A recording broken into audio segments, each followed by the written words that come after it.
오늘은 출애굽기 말씀입니다. 출애굽기 25장부터 40장, 출애굽기 한 3분의 1 정도 되는 그 긴 장들을 하나님은 성막에 대해서 말씀을 하고 있습니다. 성막을 이렇게 지으라든지 여러 가지 성막과 관련된 말씀을 주고 계십니다. 지금 하나님은 시내산에서 모세를 만나고 계시는데, 하나님은 내려오는 모세에게 두 가지를 주셨어요. 첫째는 십계명이 들어있는 돌판을 주시잖아요. 우리는 돌판만 생각하지만은 모세가 시내산에서 들고 내려온 또 다른 것은 성막 설계도였습니다. 성막 설계도. 그러니까 성막은 이 마음대로 지으면 되는 게 아니고 하나님이 지시하신 거 이렇게 지으라, 보여주는 대로 그대로 지어야 된다. 그래서 성막의 비품 하나하나, 부품 하나하나도 마음대로 할 수 있는 게 아니라 하나님이 말씀하신 그대로 만들어야 됐습니다. 왜냐하면 이 성막이 지향하는 것은 바로 예수 그리스도예요. 그래서 예수님과 관련된 하나님의 모든 구원의 역사가 이 성막 안에 다 설명이 되어 있는 것이기 때문에, 또 하늘의 그림자와 모형인 그 성막은 인간들 마음대로 지으면 되는 게 아니라 하나님이 보여주시는 그대로 지어야 돼요. 그래서 성경을 읽을 때 이 성막이나 레위기나 좀 지루하잖아요. 그래서 뛰어넘고 넘어갈 수가 있지만은 성막은 아주 중요한 것이고 예수님을 가리키는 아주 중요한 그런 것이기 때문에 우리가 성막에 대해서 공부를 잘 할 필요가 있습니다. 오늘은 특별히 그 성막의 핵심이 되는 가장 중요한 이 법궤에 대해서 하나님이 먼저 말씀을 하고 있습니다. 법궤라고도 하고 언약궤라고도 하는데, 오늘 이 궤는 밑에 있는 상자가 있고 그 다음에 위에 있는 속죄소가 이렇게 나누어지는데, 먼저 이 궤를 어떻게 만드는지에 대해서 말씀을 하고 있습니다. 오늘 10절에 보시면 그들은 조각목으로 궤를 짜되 길이는 2규빗 반, 너비는 1규빗 반, 높이는 1규빗 반이 되게 하고 그랬습니다. 이 규빗이라고 하는 말은 요 팔꿈치에서부터 오른 중간 손가락 끝까지 여기를 규빗이라 그렇게 부릅니다. 그래서 이 팔레스타인 규빗은 45cm. 그러나 보통 학자들은 이 규빗을 계산할 때 50cm로 규빗을 계산을 합니다. 그러면 이 궤는 길이가 2.5규빗이니까 125cm, 1m 25, 얼마 되지 않아요. 조그마합니다. 1m 25. 너비가 1.5규빗이니까 한 75cm, 높이가 1.5규빗이니까 한 75cm. 그렇게 크지 않죠. 생각보다 그렇게 크지 않은 그런 궤를 만들라라고 말씀을 하십니다. 이 상자의 재료는 조각목입니다. 조각목. 영어에 보면 아카시아 우드, 아카시아 나무라고 되어 있지만은 우리나라 산에서 보는 그런 아카시아 나무, 그런 흔한 나무를 이야기하는 것이 아니고 히브리어로 보면 시딤이라고 그래요. 시딤 나무가 조각목에 해당이 되는 것입니다. 이 시딤 나무는 중동이나 아프리카 지역에서 그 척박한 그 땅에서, 건조한 땅에서 자라나는 그런 나무를 이야기를 하고 있습니다. 그래서 과거에는 이 부분을 설교할 때 목사님들이 어떻게 설교했냐면 조각목을 싸구려 잡목이라고 생각을 했어요. 마치 우리나라 산에서 흔하게 볼 수 있는 그 아카시아 나무처럼 조각목은 흔하고 흔한 싸구려 잡목인데 하나님이 그 싸구려 잡목을 가지고 지성소에 들어가는 법궤를 만들었다. 그래서 싸구려 같은 우리 인생을 하나님이 귀하게 사용해 주신다. 그렇게 설교를 했어요. 얼마나 은혜가 됩니까? 아주 유명한 목사님 한 분은 자기가 나중에 이렇게 고백을 했습니다. 자기가 뭘 몰라가지고 젊었을 때 이 조각목을 설교를 할 때 조각목을 어떻게 설명했냐 하면 이 조각조각 나 있는 이 나무를 하나님이 모아가지고 조각목 상자를 만드셨다. 그래서 아무것도 아닌 이 조각난 인생들을 하나님이 이렇게 귀하게 사용해 주시니 얼마나 큰 은혜인가, 그렇게 설교를 했단 말이에요. 그러나 그건 전혀 사실에 부합되는 내용이 아닙니다. 이 시띠나무라고 하는 것은 싸구려 잡목이 아니에요. 중동 지역에서 가장 최고의 목재는 백향목이거든요. 근데 그 밑에 있는 것이 바로 시띠나무, 굉장히 비싼 목재예요. 왜냐하면 이것은 잘 썩지를 않아요. 아주 특별한 향이 나기 때문에 벌레들이 침범을 못합니다. 그리고 변형되지를 않는 나무입니다. 오래도록 그 상태를 유지하고 썩지 않는 방부제 역할을 하기 때문에 굉장히 귀한 나무예요. 그래서 이집트에서는 이 나무를 거룩한 나무라 그렇게 해가지고 이 파라오의 관을 짤 때, 미라를 만들 때 이 조각목, 시띠나무를 사용했다.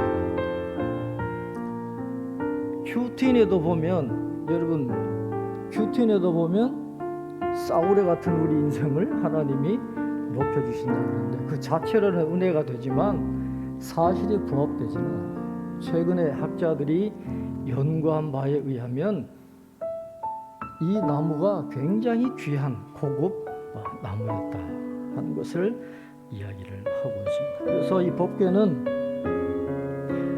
매우 비싼 고급 목재인 시띠나무 조각목으로 만들어지게 되었다 하는 것을 우리가 기억할 필요가 있습니다.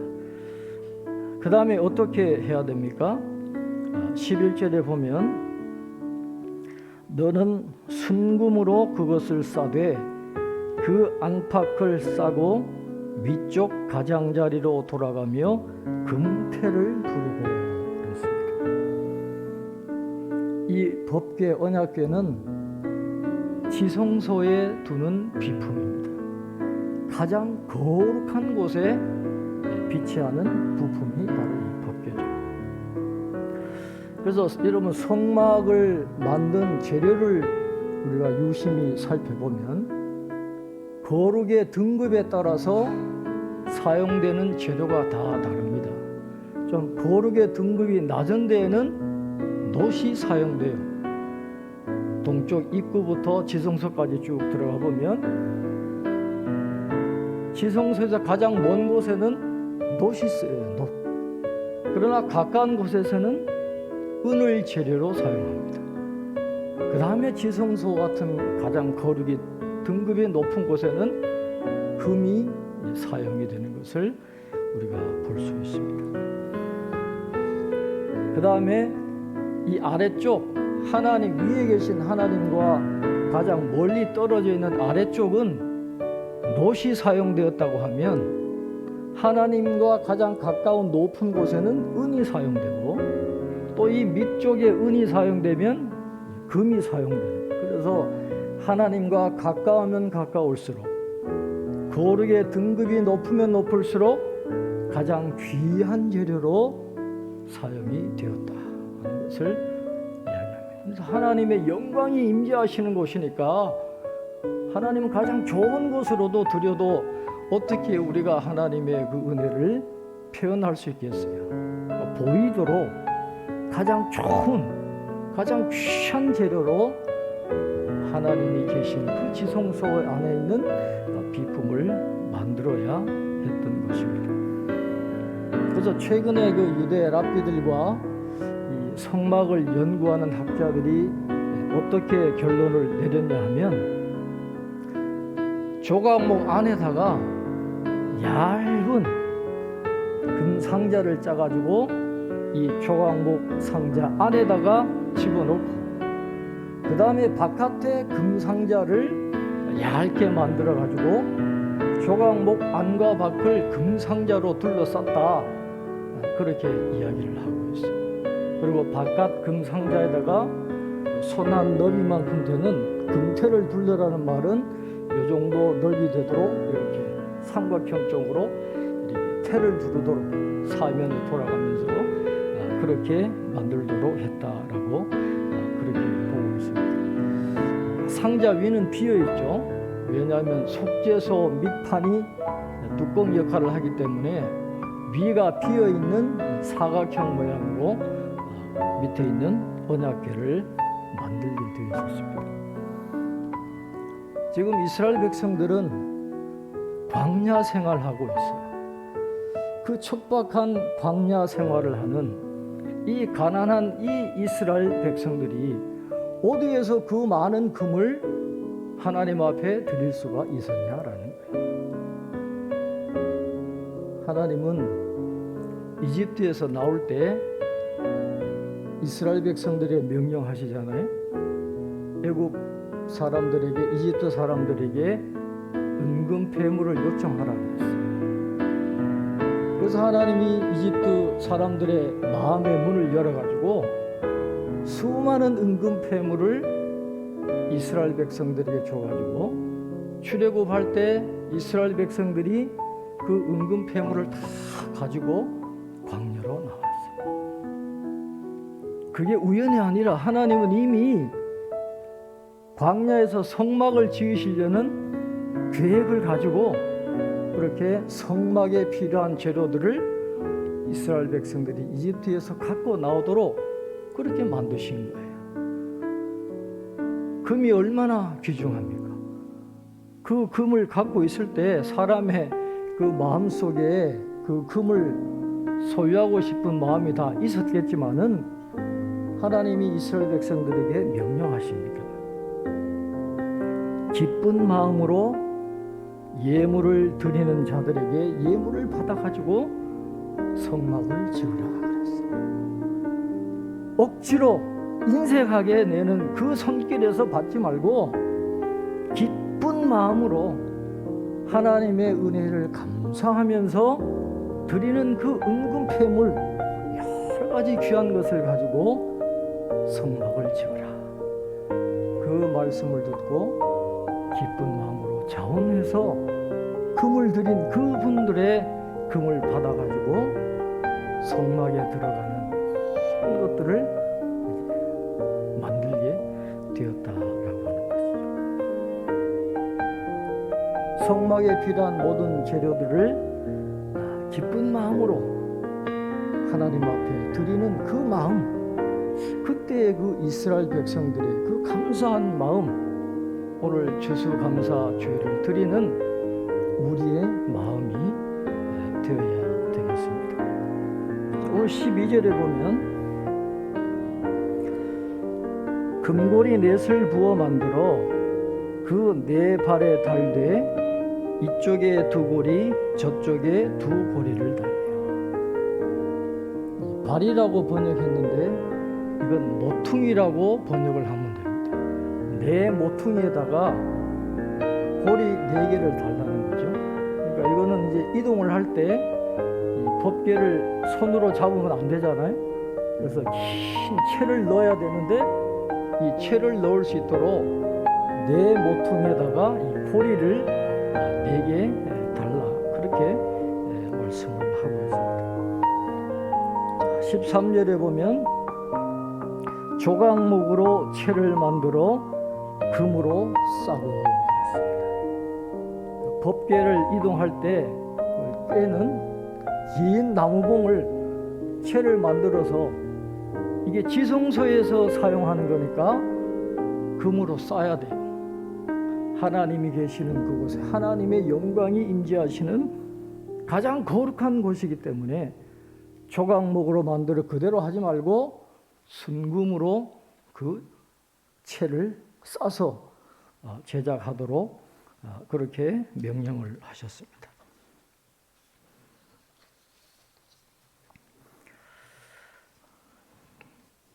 그리고 이 법궤는 항상 그 채를 끼워 놓아야 됩니다. 빼면 안 돼요. 항상 끼운 상태로 유지가 돼야 되는데, 14절, 15절 말씀 우리 한번 같이 읽겠습니다. 그 채를 궤 양쪽 고리에 꿰어서 궤를 매게 하며 채를 궤 고리에 꿰은 대로 두고 빼내지 말지며. 빼내지 말라는 거예요. 다른 비품들에 대해서는 빼내지 말라고 하나님이 명령하신 적이 없어요. 이 법궤만은 고리를 그대로 꿰은 채로 내버려 두라. 왜냐하면 불기둥, 구름기둥이 예고 없이 그냥 막 움직이시거든요. 그러면 불기둥이 움직이시면 행렬 맨 앞에 이 법궤가 서야 되니까 언제든지 이동할 수 있도록 항상 이 채는 고리에 끼워 놓도록 하나님이 명령을 하십니다. 자, 그럼 채는 어떤 방향으로 끼워 넣었을까요? 사진을 한번 보겠습니다. 법궤 사진 한번 띄워주시면 감사하겠습니다. 자, 우리가 자료를 보면 저 긴 쪽으로 되어 있는, 고리가 긴 쪽으로 되어 있는 그런 사진을 보는데 그건 잘못된 거예요. 저 짧은 쪽으로 고리를 해서 막대기를 집어넣는 겁니다. 위에 그룹이 있고 이게 지금 동쪽 입구를 바라보는 그 장면이거든요. 그러니까 저기에 하나님이 그룹 사이에 임재하시는 거예요. 그러면 제사장들이 저 채를 들고 그대로 앞으로 진행하면 하나님이 정면을 바라보시고 행진을 하는 거거든요. 만약에 저 긴 쪽으로 고리를 집어넣었으면 마치 우리가 지하철 타고 가듯이 하나님이 옆으로 보면서 행진하는 것 되기 때문에 긴 쪽이 아니라 저렇게 짧은 쪽으로 채를 넣었을 것이다. 그래서 1985년에 이스라엘에서 우표를 만들었는데 이 법궤, 이게 모세 레빈이라는 분이 만든 모델이거든요. 그래서 이스라엘이 인정을 했어요. 이렇게 만들었을 것이다. 그래서 저렇게 짧은 면으로 해서 고리를 만들고 저것을 제사장들이 들고 맨 앞에 서서 행진할 때 하나님이 정면을 바라보시면서 이스라엘 백성들을 인도해 가시는 그 모습이 오늘 성경에 기록이 되어져 있습니다. 자, 16절을 보시면, 자, 법궤 안에 지금 뭘 집어넣어야 됩니까? 내가 내게 줄 증거판을 궤 속에 둘지며 그랬습니다. 증거판. 출애굽기에서는 이 십계명을 증거의 돌판이라 그렇게 이야기하고, 그 다음에 신명기에서는 언약의 돌판이다 그렇게 이야기했어요. 그래서 조각목으로 상자를 만든 그 법궤 안에는 하나님이 주신 그 십계명 돌판을 집어넣도록 그렇게 했습니다. 왜 그게 증거판이냐?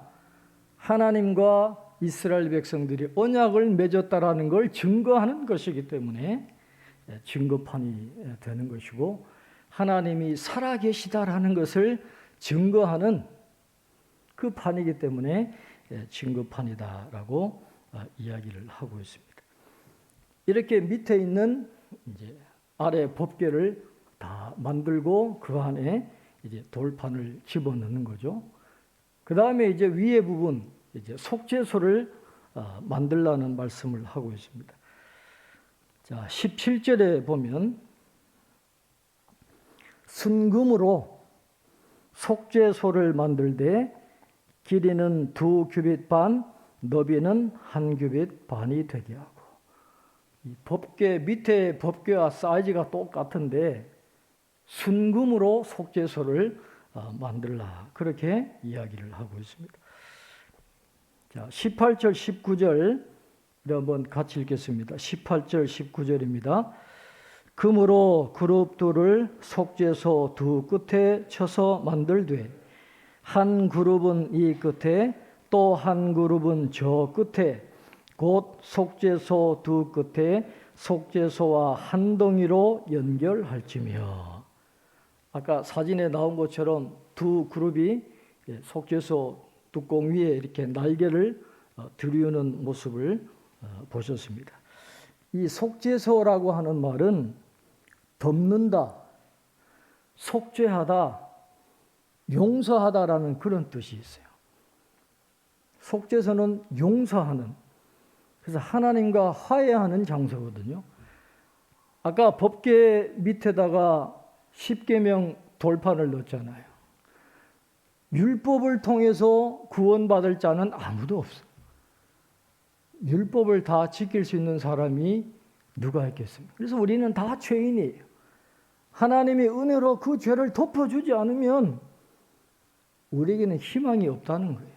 그래서 하나님은 모든 죄를 덮으시는 이 속죄소를 만들어서 밑에 궤 위에 뚜껑으로 덮으라, 그렇게 말씀을 합니다. 순금 덩어리로 만들어야 돼요. 순금 덩어리를 가지고 속죄소 밑판을 만들고, 그 다음에 거기에서 두 그룹을 만들어 올려야 됩니다. 그래서 이 세공하는 이 장인들의 이야기를 들어보면 속죄소 밑판을 따로 만들고 그 위에다가 천사들을 만들어서 붙이는 게 아니라는 거예요. 그렇게 하면 제품의 가치가 떨어진답니다. 그러니까 이 아주 명장들은 이 속죄소 밑판을 가지고 열을 가해가지고 그 한 덩어리에서 열을 가해서 이 천사들을 이렇게 끄집어 올리는, 그게 명장의 기술인데, 하나님이 불살렐과 오홀리압에게 지혜를 주셔가지고 그것을 만들도록 하나님이 그렇게 그들을 사용하시게 된 것입니다. 그래서 정확하게 이야기하면 하나님이 임재하시는 곳은 바로 그 속죄소예요. 두 그룹 사이 바로 그곳에 하나님이 임재하시기 때문에 이 밑에 궤는 하나님의 보좌입니다. 하나님의 발등상이고 하나님의 발판이 되는, 그래서 그곳에서 하나님이 임재하셔서 이스라엘 백성들을 만나주시고 또 명령하시는, 그래서 모든 이스라엘 진영의 중심이 성소인데 그 성소의 중심인 지성소에서 하나님이 임재하셔서 왕으로 이스라엘 백성들을 다스리시고 통치하시고 말씀하시는 그것이 바로 이 속죄소다 하는 것을 오늘 말씀은 이야기를 하고 있습니다. 자, 20절부터 21절 우리 한번 같이 읽겠습니다. 그룹들은 그 날개를 높이 펴서 그 날개로 속죄소를 덮으며 그 얼굴을 서로 대하여 속죄소를 향하게 하고 속죄소를 궤 위에 얹고 내가 내게 줄 증거판을 궤 속에 넣으라. 아멘. 자, 방금 사진에 보셨듯이 밑에 법궤를 만들고 이제 속죄소를 만들어 가지고 덮으면 이 완전한 법궤의 모습이 갖추어지고 그 밑에 법궤 안에 돌판을 집어넣는 것입니다. 그러면 제사장들이 이동할 때 이 4명의 제사장들이 들고 가야 되는데 법궤의 무게가 어느 정도 될까요? 유대인들은 신비스럽게 해석합니다. 이 법궤의 무게가 1톤인데 하나님의 신비한 능력으로 하나님이 움직이시는 것이고 그냥 제사장들은 잡는 신용만 할 것이다. 이게 유대인들의 신비스러운 해석인데 학자들은 그건 너무 과장됐다라고 보고 비교할 수 있는 것을 여러분 투탕카멘 그 파라오의 그 가면을 황금 가면을 여러분 보신 적 있나요? 그 속이 비었어요.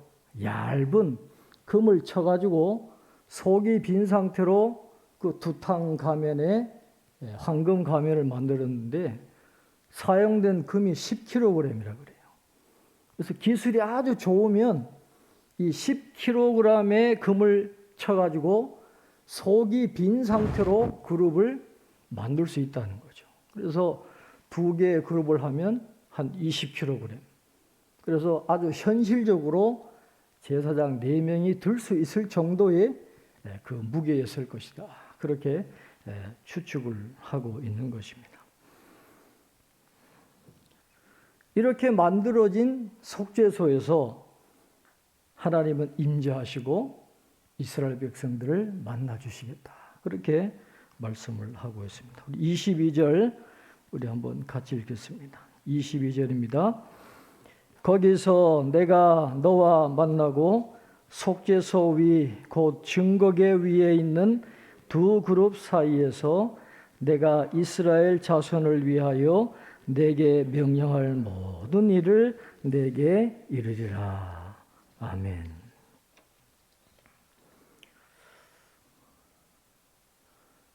우리가 성막 그러면 굉장히 화려한 것으로 생각할 수가 있지만은 성막은 황금과 보석의 집이 아니라 광야를 이동하는 가난한 이스라엘 백성들이 세운 천막 예배당이다라고 생각을 하시면 됩니다. 그 당시에도 고대의 그 제국들 그 신전 얼마나 화려하고 얼마나 컸습니까? 근데 성막은 조그만해요. 법궤도 얼마 크지도 않고 이 성막 자체도 얼마 크지도 않습니다. 그러나 그 수많은 고대 제국의 화려한 성전과 이 성막의 차이점이 뭐겠습니까? 다른 하나입니다. 하나님이 그곳에 임재해 계신다는 거예요. 이런 궤들이 다른 주변 국가에도 다 있습니다. 아수르나 바벨론이나 이집트나 보면 다 그 왕의 보좌인 궤가 있는데 특징은 궤 위에 왕의 형상이 있든지 그들이 섬기는 신의 형상이 반드시 있어요. 그러나 법궤 위에 속죄소에는 아무런 형상도 만들면 안 되는 거예요. 그 수많은 이방신들과는 비교할 수 없는 전능하신 하나님은 어떤 형상으로도 제한할 수 없기 때문에 그 속죄소에는 형상이 없어요. 그러나 하나님 그곳에 임재하시겠다라는 거예요.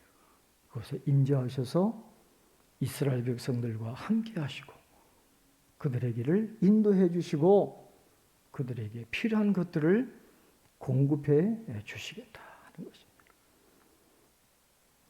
성막은 하나님이 필요해서 만든 게 아니에요. 이스라엘 백성들의 필요를 채워주시기 위해서 그들을 만나주시고 그들을 인도해 주시기 위해서 내가 이스라엘을 위하여 하나님 우리를 위해서 성막을 만들어 주셨다라고 그렇게 말씀을 하고 있습니다. 하나님의 사랑으로 인해서 그 성막, 그 속죄소가 만들어진 겁니다. 요한복음 1장 14절에 보면 말씀이 육신이 되어 우리 가운데 거하심에 우리가 그의 영광을 보니 아버지의 독생자의 영광이요 은혜와 진리가 충만하더라 그랬어요. 말씀이 육신이 되어 우리 가운데 거하심에 이 거하심이라는 단어가 천막을 치다라는 그런 뜻이에요. 하나님이 성막 그 속죄소에 임재하신 것처럼 예수님이 우리 가운데 인간의 몸을 입고 임재하신 그 성육신의 은혜를 통해서 오늘 저와 여러분에게도 성막에 임재하신 하나님이 똑같이 함께하고 계신다. 우리 안에 계시면서 우리의 길을 인도해 주시고 불기둥과 구름기둥으로 지켜주시고 인도해 주시고 보호해 주시고 공급해 주시는 그 모든 은혜를 하나님이 오늘 저와 여러분에게 내려주신다라는 것입니다. 모든 게 다 하나님의 은혜예요. 이여령 전 문화부 장관이 암투병하면서 김지수라고 하는 분하고 인터뷰를 오랫동안 하면서 나중에 그게 책으로 나왔습니다. 이여령의 마지막 수업이라는 책인데 이여령 장관이 돌아가시면서 이런 말을 했어요. 제가 지금까지 수많은 이룬 것들이 다 내 능력인 줄 알았는데 돌아보니 다 선물이더라. 다 하나님 은혜였고 다 하나님 선물이었다. 그래서 그 암투병하면서 그렇게 힘든 와중에도 인터뷰를 하면서 자기의 그 지식, 그 경험, 그 지혜를 후대에게 보석같이 남기기 위해서 그 힘든 상태에서도 인터뷰를 하고 돌아가시고 그 지혜가 그 책으로 남아있는 거예요. 돌아보니 다 선물이었더라. 우리가 죄 용서함 받고 하나님의 자녀가 되어서 하나님이 우리와 함께 하신다. 이것보다 더 큰 은혜가 없어요. 오늘 다시 한번 이 성막을 통해서 우리에게 주시는 그 은혜를 다시 한번 고백하면서 오늘 추수감사주일 뿐만 아니라 11월 한 달 동안 늘 감사하는 그런 아름다운 절기를 보내는 저와 여러분 되시기를 주님의 이름으로 축원합니다. 기도하겠습니다.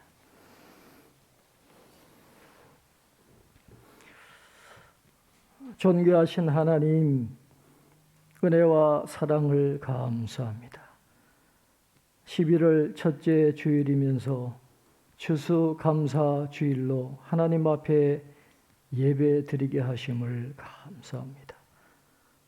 모든 것이 다 하나님의 은혜임을 고백하는 이 시간이 되게 하여 주시고 모든 것이 다 하나님의 선물이었음을 고백하면서 감사함으로 하나님께 드리고 우리의 삶을 하나님 앞에 헌신하는 삶을 살아가는 저희들 다 되게 은혜를 베풀어 주옵소서.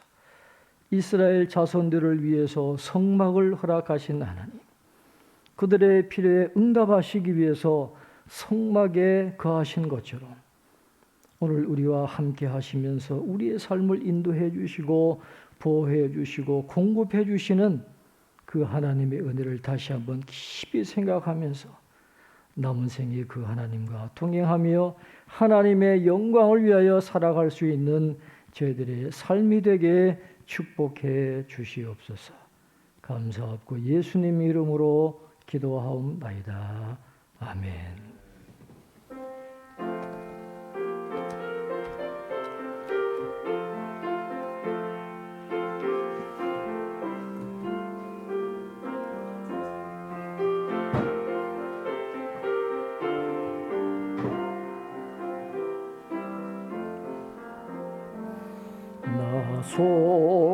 속죄함을 받은 후 한없는 기쁨을 다 헤아릴 수 없어서 늘 찬송합니다.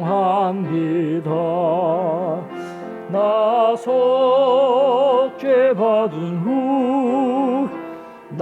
속죄받은 후 주를 찬미하겠네. 나 속죄받은 후 주의 이름 찬미하겠네.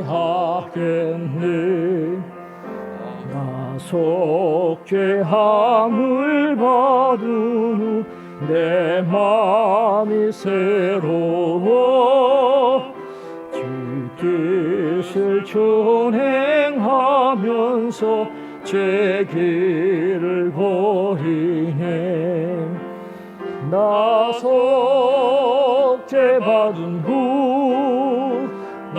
속죄받은 후 주를 찬미하겠네.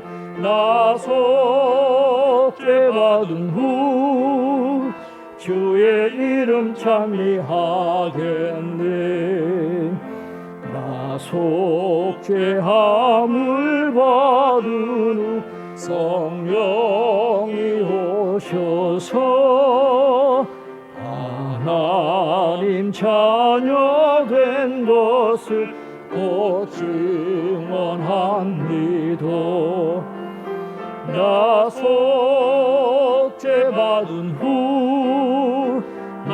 속죄받은 후 주를 찬미하겠네. 나 속죄받은 후 주의 이름 찬미하겠네. 나 속죄함을 받은 후 보혈의 공로로 내 주의 은혜 입으니 늘 평안합니다. 나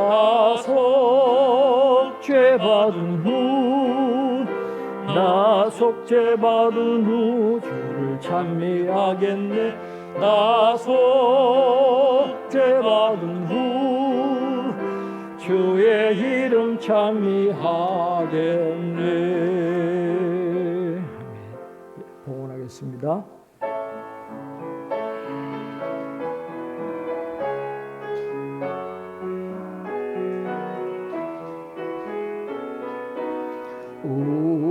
우리에게 향하신 여호와의 인자하심이 크고 크도다 크시도다 크고 크도다 크시도다.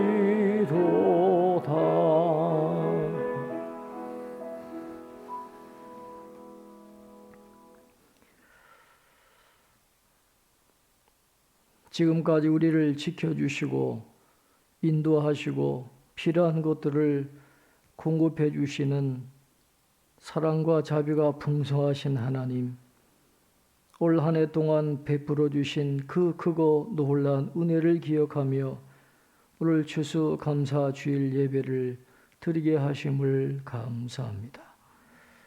이스라엘 백성들이 그 어려운 상황에서도 하나님의 은혜를 감사하며 기쁨으로 자원하는 마음으로 귀한 예물을 드려 성막을 지었던 것처럼 그 마음으로 오늘도 하나님 앞에 감사하며 귀한 예물을 드리는 손길들이 있사오니 하나님 이 예물을 연락하시고 그 모든 손님들 위에 넘치는 은총을 더하여 주옵소서. 우리의 모든 형편과 모든 상황들 또 모든 필요들 하나님 다 알고 계실 줄 믿습니다.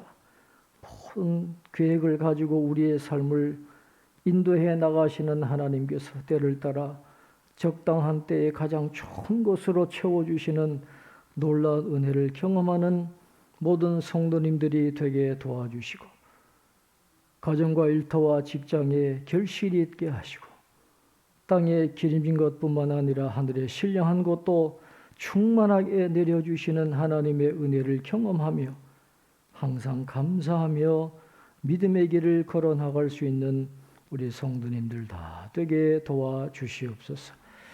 코로나 위기 가운데서도 우리의 건강을 지켜주셨습니다. 경제적인 많은 어려움 속에서도 우리를 붙들어 주셨습니다. 하나님 아버지, 우리에게 큰 믿음 주셔서 나의 힘이 되신 여호와를 사랑하는 그 믿음으로 나아갈 때에 이 모든 어려움들을 잘 헤쳐나가게 도와주시고 우리를 향하신 새로운 하나님의 큰 뜻이 이루어짐을 보며 감사의 찬송을 올려드리는 저희 모든 성도님들 다 되게 축복하여 주옵소서. 결실의 가을입니다. 우리가 영적으로도 하나님 앞에 감사의 열매를 많이 맺도록 도와주시고 남은 날을 잘 계수하며 이 땅에 있는 동안 믿음의 삶을 잘 이용해 나가서 착하고 충성된 종이라